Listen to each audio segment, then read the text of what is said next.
আসসালামু আলাইকুম। কি নাম আপনার? এটিএম হেলাল। ওই এইদিকে বলেন, এদিকে। এটিএম হেলাল। বাড়ি কই? সুনামগঞ্জ। বাড়ি সুনামগঞ্জ। সুনামগঞ্জ কোথায়? শান্তিগঞ্জ। এই সুনামগঞ্জের মানুষ আছে এখানে? এই- এই লোক আপনাদের মানুষ? আচ্ছা, এখন বলেন, কবে গেছিলেন আপনি? হজ না উমরায় গেছিলেন? উমরাতে গেছি 16তে, হজে গেছি 17তে। হজ উমরাতে গেছেন 16তে, হজে গেছেন 17। এখন আমাকে বলেন, আপনি তো উমরা হজ করে আসছেন, যে মাইকের সামনে দাঁড়ান। আপনি কাবা শরীফে গেছেন? জি। কাবা শরীফের মালিক কে? আল্লাহ। জোরে বলেন। আল্লাহ। কাবা শরীফের মালিক কে? আল্লাহ। আল্লাহ। আমরা মুসলমান সবাই এই দিন দুনিয়ার, আমরা যে এই পৃথিবী দেখি, এই পৃথিবীর মালিক কে? আল্লাহ।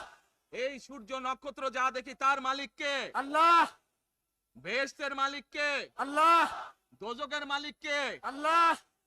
আচ্ছা, দাঁড়ান, এবার আপনি বসেন এখানে। আপনারা সকলেই সাক্ষী দিলেন দোজখের মালিক আল্লাহ, বেহেশতের মালিক আল্লাহ, এই পৃথিবীর মালিক আল্লাহ, কাবার মালিক আল্লাহ। আরে ভাই, যেটার মালিক আল্লাহ সেটা কি অন্য কেউ দেওয়ার ক্ষমতা রাখে?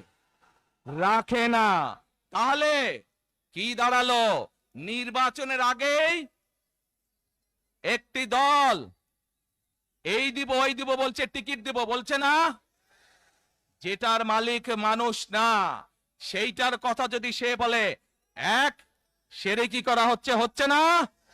যার মালিক আল্লাহ, যার অধিকার শুধু আল্লাহর একমাত্র, সবকিছুর অধিকার উপরে আল্লাহর অধিকার। কাজেই আগেই তো আপনাদেরকে ঠকাচ্ছে, নির্বাচনের ফলে তাহলে কেমন ঠকাবে আপনাদেরকে বোঝেন এবার। শুধু ঠকাচ্ছেই না মানুষকে, যারা মুসলমান তাদেরকে শিরকি করাচ্ছে তারা। নাউজুবিল্লাহ। প্রিয় ভাই বোনেরা, কেউ কেউ বলে অমুককে দেখেছি, তমুককে দেখেছি, এবার একে দেখেন। প্রিয় ভাই বোনেরা, 1971 সালের যুদ্ধ, যেই যুদ্ধে লক্ষ মানুষের প্রাণের বিনিময়ে এই দেশ স্বাধীন হয়েছে, আমাদের এই প্রিয় মাতৃভূমি, সেই মাতৃভূমিকে স্বাধীন করার সময় অনেকের ভূমিকা আমরা দেখেছি, যাদের ভূমিকার কারণে এই দেশের লক্ষ লক্ষ ভাইয়েরা শহীদ হয়েছে, এই দেশের লক্ষ লক্ষ মা বোনেরা তাদের সম্মান হানি হয়েছে। কাজে তাদেরকে তো বাংলাদেশের মানুষের মধ্যে দেখেই নিয়েছে।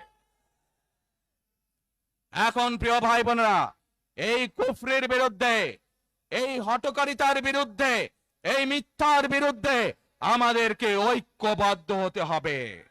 আমাদেরকে ওই যে টেক ব্যাক বাংলাদেশে থাকতে হবে। আমরা দেশকে স্বৈরাচার থেকে মুক্ত করেছি, এখন মানুষের অধিকারকে প্রতিষ্ঠিত করতে হবে। শুধু ভোট, শুধু কথা বলার অধিকার প্রতিষ্ঠিত করলে হবে না, মানুষকে স্বাবলম্বী করে নিজের পায়ে গড়ে তোলার ব্যবস্থা করতে হবে। প্রত্যেকটি মানুষ, বাংলাদেশের মানুষ যাতে ঠিকভাবে, ভালোভাবে খেয়ে পড়ে বেঁচে থাকতে পারে, প্রত্যেকটি মানুষ যাতে নিরাপদে রাস্তায় চলতে পারে, সেই ব্যবস্থা করতে হবে। সেটাই হচ্ছে টেক ব্যাক বাংলাদেশ। আমরা বিগত 15 বছর দেখেছি, অমুককে বলে এসেছি তমুককে ক্ষমতায় রাখার জন্য, বলেছিল না? সেজন্যই বলেছি, দিল্লি নয়।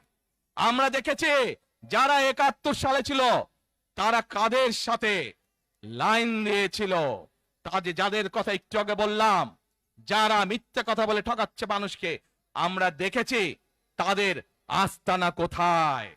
সেজন্যই বলেছি, যেমন দিল্লি নয় তেমন পিন্ডি নয়, নয় অন্য কোন দেশ, সবার আগে বাংলাদেশ। এবং যেহেতু আমরা বিশ্বাস করি দেশের মানুষই হচ্ছে আমাদের রাজনৈতিক সকল ক্ষমতার উৎস, সেজন্যই আমরা দেশের মানুষের ভাগ্য উন্নয়নে বিশ্বাস করি। এবং সংক্ষেপে আপনাদের সাথে যেই কথা বললাম, শুধু ভোট এবং কথা বলার অধিকার না, বিএনপি চায় আপনাদের দেশের মানুষকে অর্থনৈতিকভাবেও স্বাবলম্বী করে তুলতে, দেশের নারী সমাজকে, মা বোনদেরকে, দেশের যুব সমাজকে, দেশের প্রত্যেকটি কৃষক সহ প্রত্যেকটি শ্রেণী পেশার মানুষকে বাংলা বিএনপি চায় আগামী দিনে ইনশাআল্লাহ সরকার গঠন করে প্রত্যেকটি মানুষকে স্বাবলম্বী করে গড়ে তুলতে।